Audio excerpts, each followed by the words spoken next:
Looking forward to the opportunity against Wisconsin.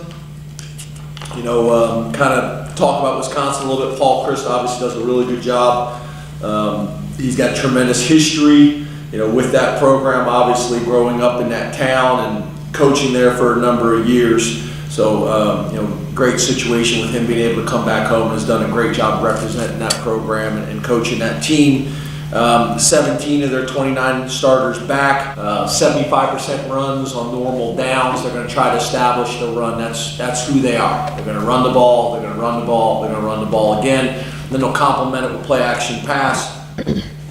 Guys that we've obviously been impressed with, Jonathan Taylor, kid from New Jersey that we're aware of. Not only is he going to be able to get 4 to 6 yards of carry, but he also has the ability to go 70 behind that offensive line.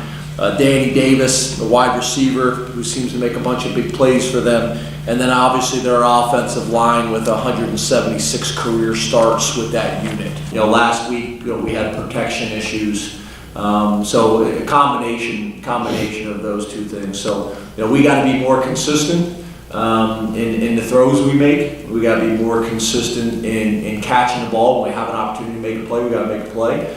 And then we got to be able to give, our quarterback as much time as he needs to go through his progression and his read. So it's a little bit of all of it, and that's how we're going to have to approach it. I don't expect us to just get dramatically better in one area. We just got to get a little bit better in each area and do that weekly. Now we'd like to try to maximize those games out as much as we possibly can, with those players, and specifically Justin. Now, if a guy's not ready to play, we're not just going to play him just to play. It's those guys that are right on the bubble. I think Justin's a really good example of that. He's really done some nice things. Obviously, he had an injury early on that kind of slowed him down.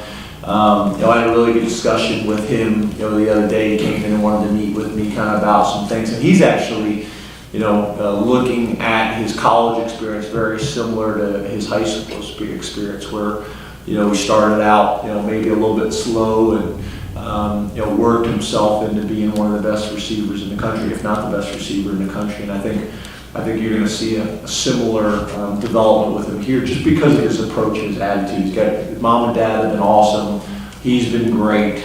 And I think a lot of times when you got these high-profile recruits like this, they don't always handle this stuff well. Him and his family have been unbelievable. No different than the recruiting process. Number one receiver in the country, he commits, never goes on another visit, never talks to anybody else. He shuts it down and it's over. No drama, none of it. So he's just, they've been unbelievable really since day one.